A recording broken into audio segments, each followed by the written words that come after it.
만일 내가 인생을 다시 산다면이라는 책이 있습니다. 이 책은 정신분석 전문의 김혜남 선생님께서 2001년에 43살의 파킨슨 병이라는 불치병을 앓고 난 이후에 어떻게 하면 인생을 다시 산다면 어떻게 사는 것이 좋은가, 어떻게 사는 것이 지혜로운가, 이러한 내용들을 엮어놓은 책입니다.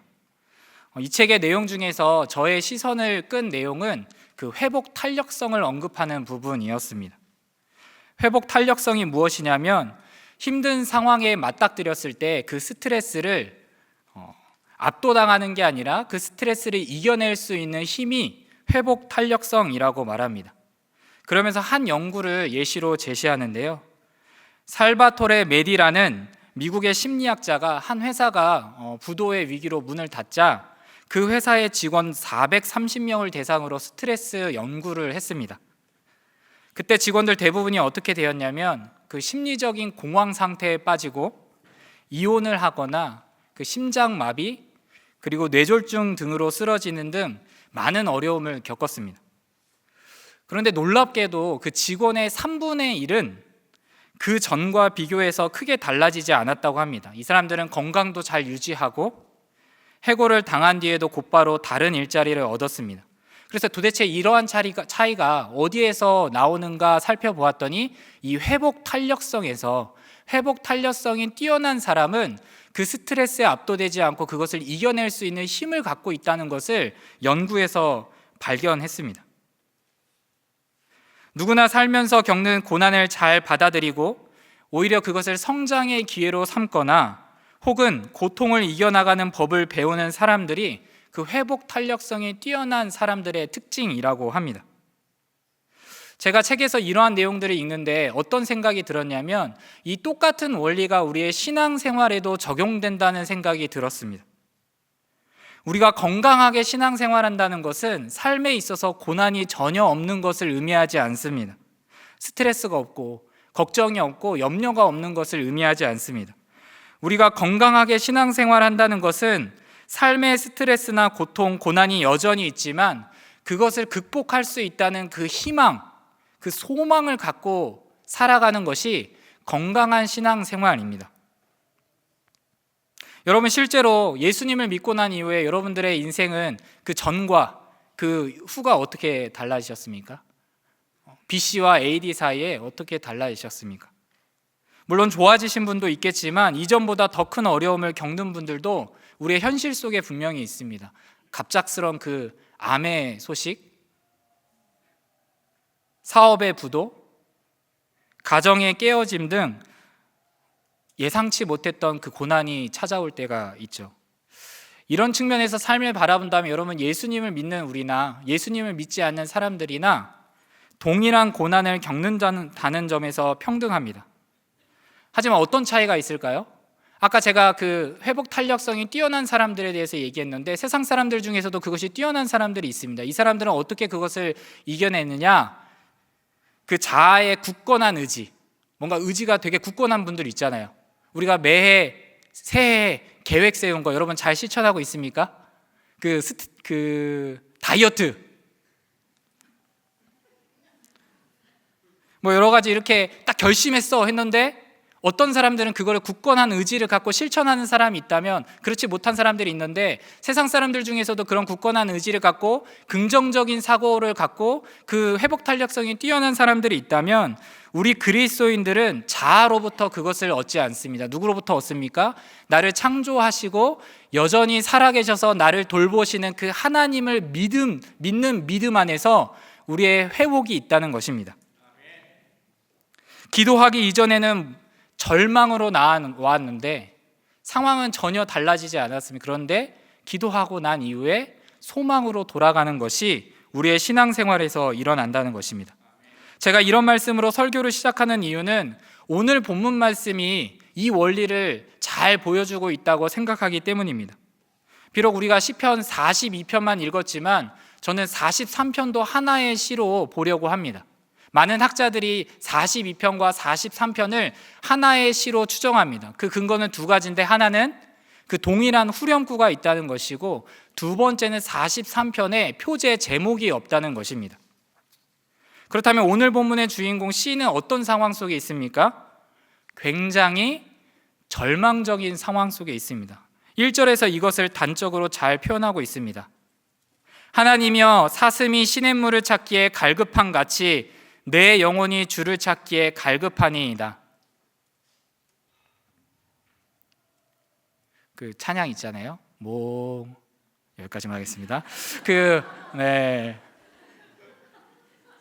그 찬양의 가사가 여기 있는데, 그 시인은 자신을 그 사슴에 비유하면서 내가 얼마나 하나님을 간절히 찾고 있는지 그 목마른 사슴이 시냇물을 찾는 것과 같이 하나님을 찾고 있습니다 라고 이야기합니다. 그 총신대학교 김정우 교수님에 의하면 이 구절은 그 목마른 사슴이 물을 마셔가지고 해갈의 그 기쁨을 누리는 것이 아니라 목마른 사슴이 헐떡거리고 있는 모습을 묘사한다고 합니다. 그래서 이 시냇물은 물이 철철 넘치는, 가기만 하면 물이 이렇게 철철 넘치는 시냇물이 아니라 아주 깊은 계곡까지 내려갔는데 거기서도 흐를 듯 말 듯한 시냇물을 의미한다고 합니다. 여러분, 지금 목마른 사슴이 물을 찾아서 계곡 아주 깊은 곳까지 내려갔는데 어떤 상황이냐? 자신의 그 목마른 갈증을 해소하는 것이 아니라 여전히 헐떡대고 있는 상황, 그것이 나의 상황이라고 이야기하고 있습니다. 그렇다면 왜 이 시인은 이런 목마른 갈증과 같은 고통스러운 상황에 처하게 되었느냐? 두 가지 원인이 있습니다.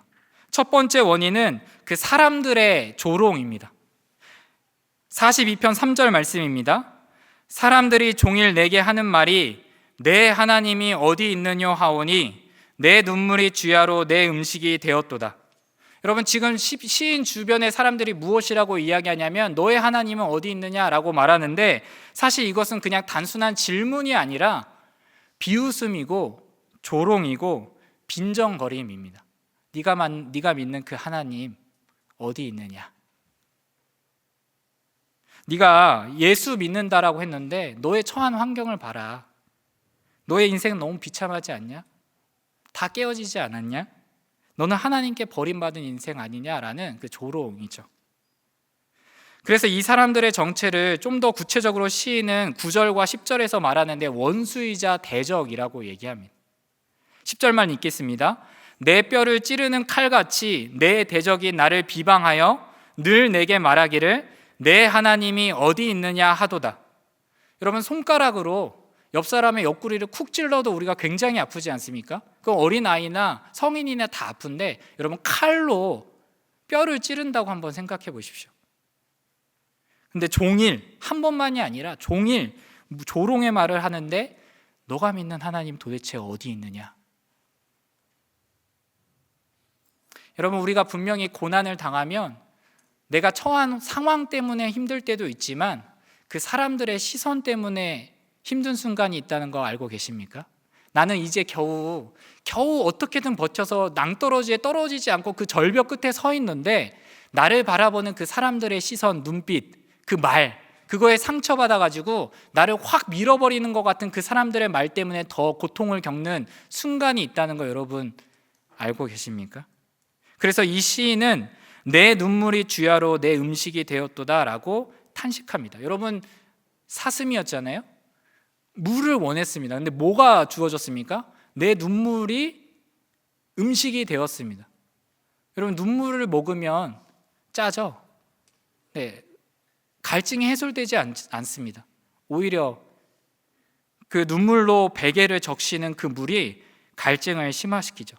한편 두 번째 원인은 무엇이냐? 그 하나님이 멀게만 느껴지는 상황입니다. 시인은 42편 2절에 이렇게 탄식합니다. 내가 어느 때에 나아가서 하나님의 얼굴을 배울까? 여러분, 여기에 그 하나님의 얼굴을 배웁는다는 것은 그 하나님의 성전에 나아가는 것입니다. 하나님의 성전이 구약시대에 어디 있었죠? 예루살렘에 있었습니다.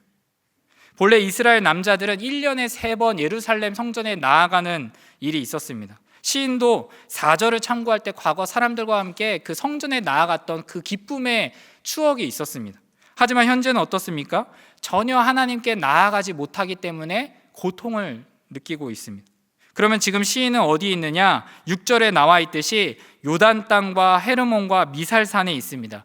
여기 헤르몬산은 그 이스라엘 영토의 제일 최북단에 있는 그 산입니다. 그리고 아마 이 미살산은 작은 언덕을 의미하는데 아마 헤르몬산 주변에 있었던 언덕을 의미하는 것 같습니다. 지금 시인이 있는 장소는 예루살렘과 가까운 장소가 어디에 있다라고 얘기합니까? 가까운 장소가 아니라 이스라엘의 제일 끝에 있는 그 헤르몬산에 내가 있다라고 이야기합니다.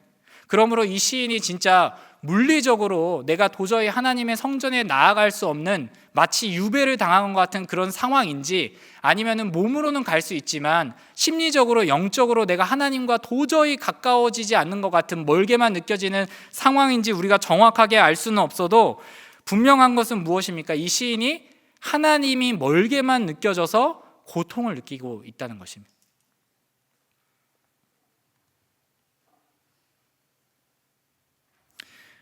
구약 성경에 나오는 욥의 고통도 저는 똑같다고 생각합니다. 여러분, 욥은 어떤 사람이었죠? 매우 경건하고 의로운 사람이었습니다. 이 사람이 진짜 대단한 것이 그 자식도 있고 재산도 다 잃었습니다. 심지어 건강도 잃었습니다. 저라면 사실 자신이 없습니다. 저는 그냥 자식이 없는 것 상황 자체가 하나님을 원망할 것 같아요. 근데 없는 상황에서 자기의 그 아내도 비난하지 않습니까? 자기와 제일 가까운 아내 역시도 하나님을 욕하고 죽으라라고 얘기하는 그 상황 앞에서도 욥은 입술로 범죄하지 않습니다. 그러니까 욥이 진짜 고통스러웠던 것은 다 잃어서 사랑하는 자녀도 잃고 내 아내도 나를 공감해 주지 못하고 이런 상황이 너무 내 건강도 이제 잃어서 고통스러운 게 아니라 이 모든 상황이 나에게 해석해 주는 것이 무엇이었냐면 그 하나님이 마치 부재하신 것 같은 그 상황이 그에게 괴로움으로 다가왔다는 것입니다. 욥기 23장 8절 9절 말씀입니다. 그런데 내가 앞으로 가도 그가 아니 계시고 뒤로 가도 보이지 아니하며 그가 왼쪽에서 일하시나 내가 만날 수 없고 그가 오른쪽으로 돌이키시나 배울 수 없구나. 여러분, 이 고통이 오늘 본문의 시인에게도 있었습니다. 결과적으로 시인은 하나님께 무엇이라고 자신의 고통을 호소할까요? 42편 9절에 하나님께 말하기를 어찌하여 나를 잊으셨나이까. 그리고 43편 2절에서는 어찌하여 나를 버리셨나이까. 계속 더 심화되고 있습니다. 그러면서 자신의 영혼이 낙심하고 불안해하는 상태에 빠져가는 것입니다. 성도 여러분, 여러분은 어떻습니까? 어쩌면 이 자리에 정말 그 사람들로 인하여서 괴로움도 있지만 내가 아무리 하나님께 기도한다 할지라도 하나님이 나의 응답하시지 않는 것 같은, 대답 없는 그 대문을 두드릴 것 같은 그 상황 속에서 이 자리에 나오신 우리 성도님들 혹시 계십니까? 만약 그런 성도님들이 계신다면 오늘 말씀을 통하여서 내 영혼이 살아나는 이 밤이 되기를 예수님의 이름으로 축복합니다. 그렇다면 우리가 어떻게 낙심하고 불안해하는 상태에서 회복할 수 있을까요? 저는 오늘 본문에 그 비결이 담겨 있다고 생각합니다. 오늘 시인은 낙심과 불안, 절망과 고통으로 끝나지 않습니다. 어떻게 하냐면 자기의 영혼이 살아나는 일이 일어납니다. 이것이 어떻게 일어나느냐? 첫 번째 비결은 그 하나님께 기도하는 자리로 나아갔다는 것입니다. 오늘 본문에 보면 시인은 그저 고통을 끌어안고 눈물로 주저앉지 않습니다. 자신의 고통을 그 기도의 재료로 삼아서 하나님께 나아가죠. 여러분, 우리가 요리한다고 할 때 뭐 생식 먹는 분 있으면 어쩔 수 없겠지만, 여러분 아무리 당근 있고 양파 있고 뭐 파프리카 여러 가지 있는데 그 요리의 재료를 우리가 조리하지 않는다면 여러분 음식이 만들어질 수 있겠습니까? 여러분, 우리의 그 상황 가운데 있는 그 재료들을 하나님께 갖고 나오는 것이 여러분 조리하는 것입니다. 요리하는 것입니다. 내가 먹을 수 있는 음식을 만들 수 있는 과정입니다. 그래서 오늘 본문에서 가장 많이 등장하는 단어가 바로 하나님입니다. 이 시인의 그 가장 많이 계속 고백하는 게 하나님이에요. 내 반석이신 하나님, 나의 요새이신 하나님께 기도합니다. 그러면서 그가 무엇이라고 기도합니까? 하나님 왜 저를 잊으셨습니까? 하나님 왜 저를 버리셨습니까? 라고 말하는데, 이것은 내가 하나님 저를 버리셨으니까 저도 하나님을 버리겠습니다 라는 그런 등을 돌리는 고백인 것이 아니라, 하나님이 나를 버리신 것 같은 상황일지라도 오직 하나님께 제 소망이 있음을 올려드리는 기도의 고백이었다는 것입니다. 이것을 단적으로 보여주는 것이 42편과 43편의 분위기입니다. 42편은 어떤 내용으로 가득 차 있냐면 주로 자신의 그 갈급한 상황, 사람들의 조롱과 탄식, 자신의 고통을 토로하는 기도였습니다. 그런데 43편에서는 분위기가 어떻게 됩니까? 점점 자신의 고통에 시선을 두는 것이 아니라 누구에게 시선을 두냐면 하나님께 시선을 두고 하나님께 소망을 두는 시선으로 바뀌어가고 있다는 것입니다. 처음에는 하나님을 향한 탄식거린 호소였다면 점점 하나님을 향한 신뢰로 바뀌어 간다는 것입니다. 여러분, 왜 기도가 중요합니까? 여러분, 저는 기도하면 하나님께서 우리의 기도에 반드시 응답해 주시는 분임을 믿습니다. 저는 그것을 부인하지 않습니다. 그런데 여러분, 기도해도 우리의 상황이 때로는 바뀌지 않을 때가 있다는 거 여러분 잘 아시지 않습니까?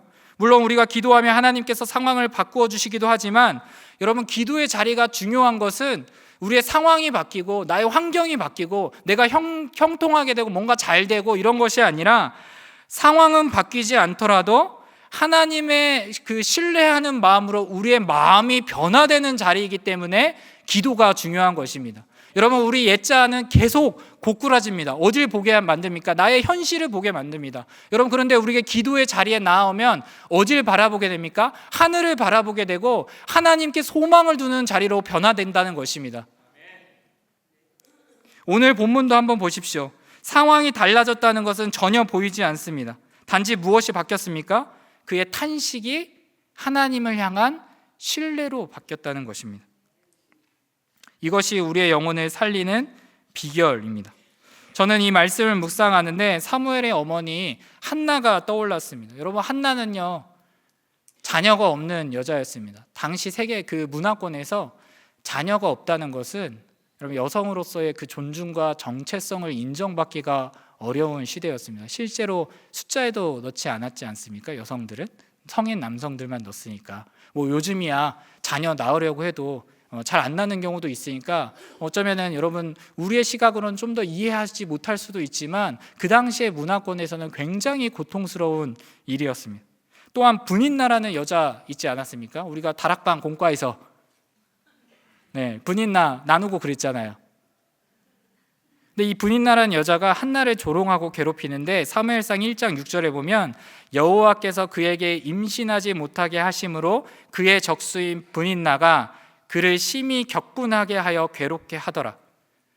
총신대학교 김지창 교수님께서는 이 구절을 해석할 수 있는 한 가지 가능성에 대해서 언급하시는데 그 가능성이 뭐냐면 분인나가 한나에게 했던 말이 그냥 너 자식 못 낳잖아 이런 말이 아니라 이 구절에 나와 있듯이 여호와께서 너를 임신하게 하지 못한다라는 말로 이것을 해석할 수 있는 가능성이 있다라고 제가 저서에서 본 적이 있습니다.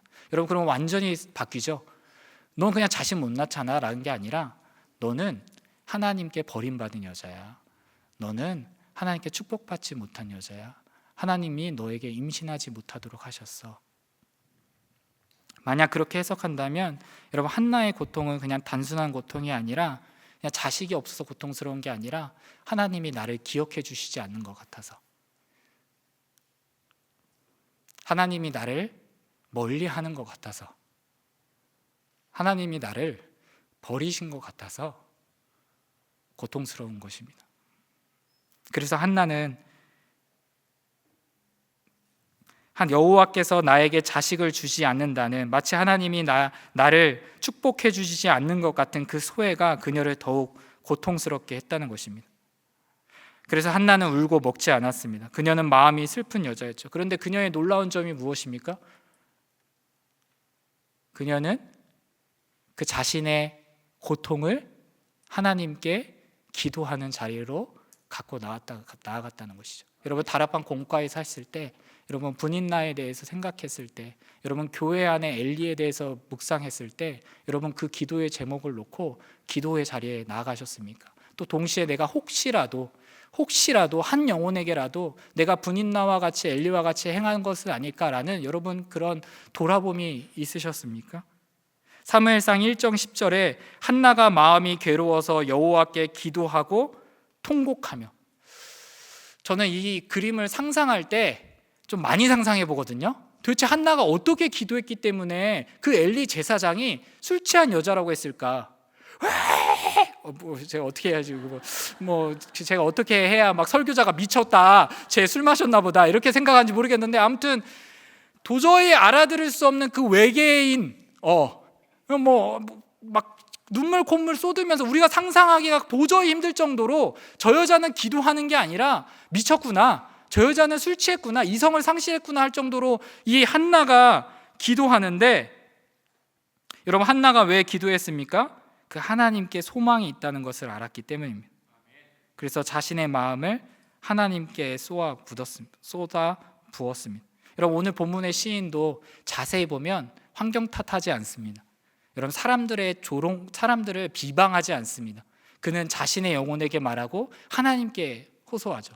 여러분들은 고통의 현장 속에서 사람들에게 쏟아놓는 신앙인이십니까? 아니면 하나님께 쏟아붓는 신앙인이십니까? 한나는 기도의 결과 어떻게 됐습니까? 절망을 이겨내고 얼굴에 다시는 근심빛이 없었습니다.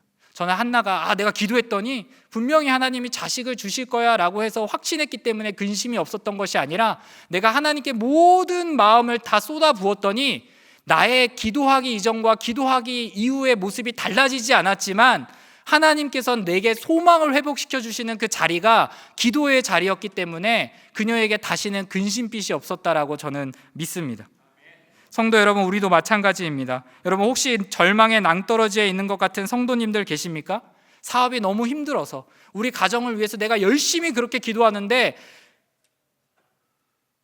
나를 충동질하는 그 가족들이 여전히 계속 변화되지 않는 것 같아서, 또 직장이나 사회에서 사람들의 관계가 어려워서 결혼과 취업과 같은 진로에 막힘 때문에 힘드신 분들이 계십니까? 하나님께서는 성경을 통해서 우리에게 이렇게 말씀합니다. 시편 50편 15절에 환난 날에 나를 부르라, 내가 너를 건지리니 내가 나를 영화롭게 하리로다.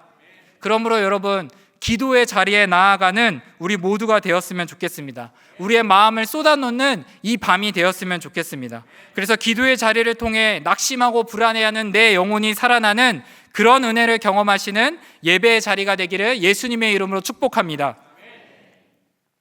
이어서 영혼이 살아나는 두 번째 비결은 무엇이었을까요?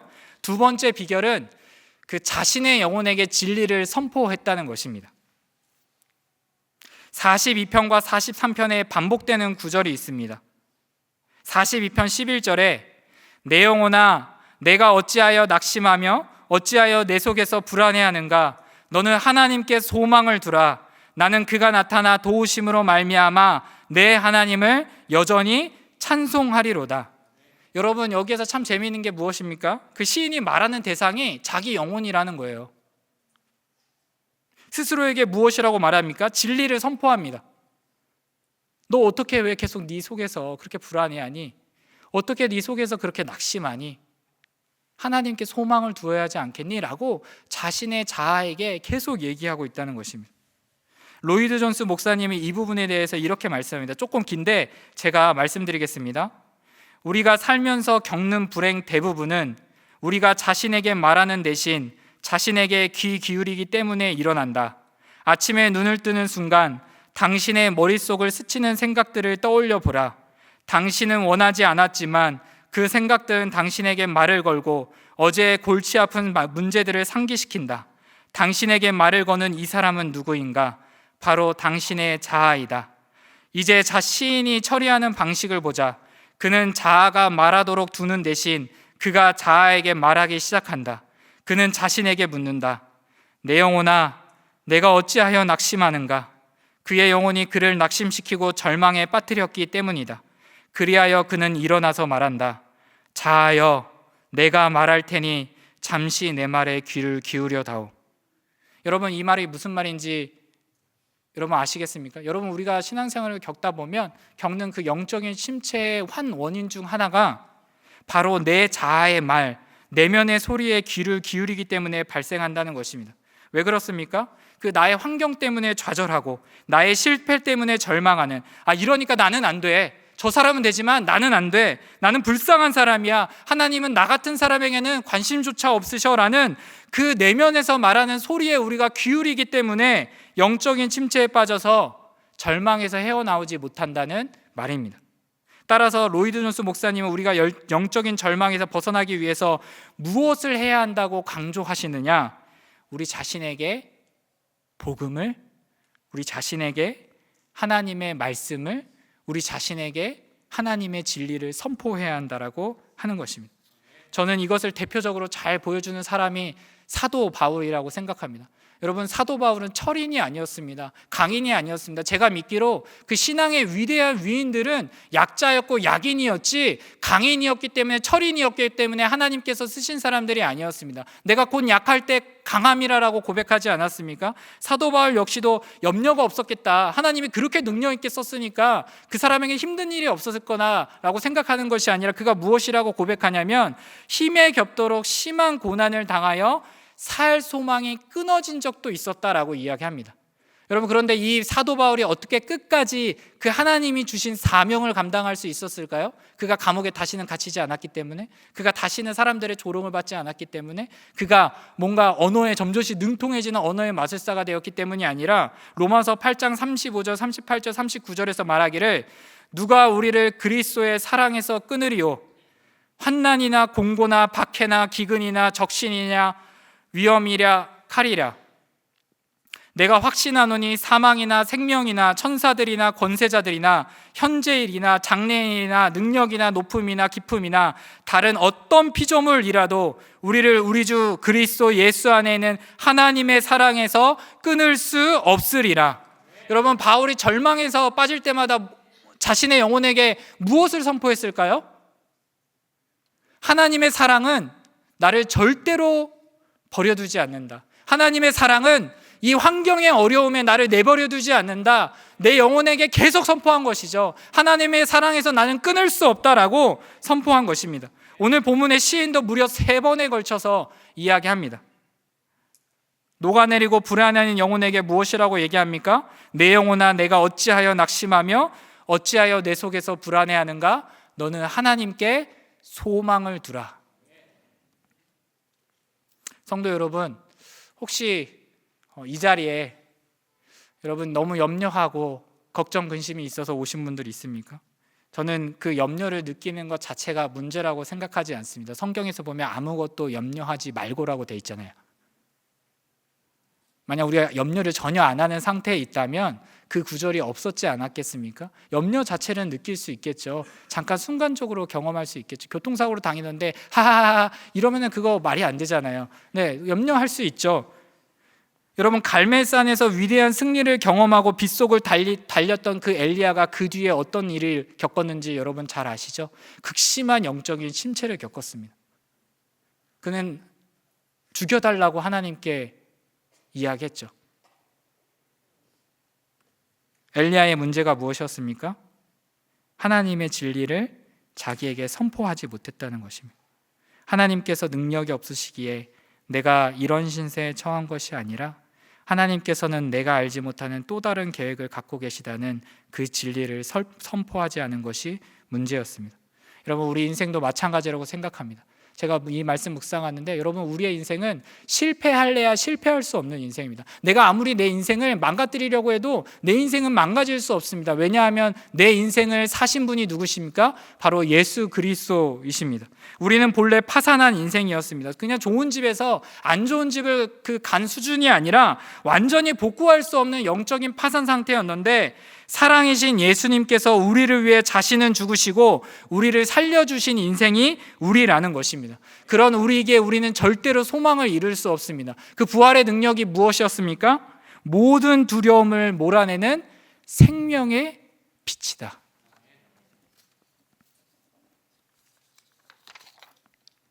이제 말씀의 결론으로 저는 한 분을 소개하고 마무리하려고 합니다.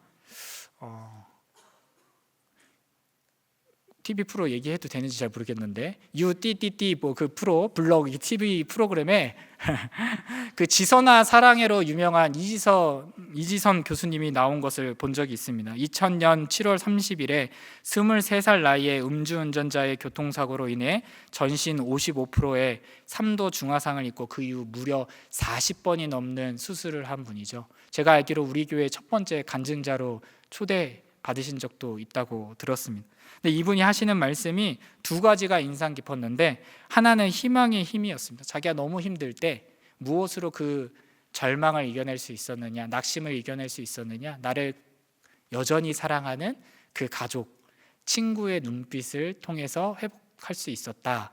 이게 그 방송이어서 언급하진 않았지만 저는 그분이 이야기했던 그 눈빛 속에 하나님이 담겨 있다고 생각합니다. 여러분, 실패한 그 배신한 베드로가 어떻게 회복할 수 있었습니까? 그가 반석이었기 때문이 아닙니다. 그는 반석이지 못했습니다. 그는 갈릴리 호수에서 네가 나를 사랑하느냐라고 물어봤을 때 주님이 나를 사랑한다는 것을 부인할 수 없었습니다. 그거는 주님, 내가 그렇게 3번이나 부인했는데 주님이 나를 여전히 사랑하실까? 이런 질문은 갖지 않았습니다. 왜냐하면 주님은 그때나 여전히 자기를 사랑한다는 것을 베드로가 온몸으로 느끼고 있었기 때문입니다. 그래서 예수님의 질문에 그냥 답하기만 했을 뿐이죠. 저는 이지선 교수님도 마찬가지라고 생각합니다. 여러분, 하나님의 그 사랑의 눈빛을 볼 때 우리는 절망에서 소망으로 나아올 수 있습니다. 제가 그분의 이야기 중에 하나는, 또 다른 하나는 그 어머님한테 한 이야기였습니다. 어머님한테 엄마와 나를 바꿀 수 있다면 혹시 바꿔줄 수 있어? 엄마, 내 너무 힘든데 혹시 엄마가 바꿀 수 있다면 바꿔줄 수 있어? 엄마가 뭐라고 얘기합니까? 1000번이고 10,000번이고 바꿀 수만 있다면 바꾼다고 이야기해요. 여러분, 부모님의 사랑이 그렇죠? 네, 부모님의 사랑이 그런데 제가 눈물이 나더라고요. 그러면서 동시에 든 생각이 뭐였냐면, 그 어머니는 못했잖아요. 이지선 교수님을 위해서. 마음은 그렇지만 실제로도 얼마든지 해주고 싶은 마음이. 그런데 여러분, 우리를 위해서 1000번이고 10,000번이고 바꿔주신 분이 계시다는 거 알고 계십니까? 절대로 헤어날 수 없는 그 고통 속에서 우리를 위해 바꿔주신 분이 이미 이지선 교수님에게도 있었지만 나에게도 있다는 거 여러분 알고 계십니까? 절망의 자리에 계신 혹시 성도님들이 있다면 소망을 선포하십시오. 소망을 부르십시오. 소망을 기억하십시오. 그러면 우리의 영혼은 분명히 살아나는 기적을 경험하실 것입니다.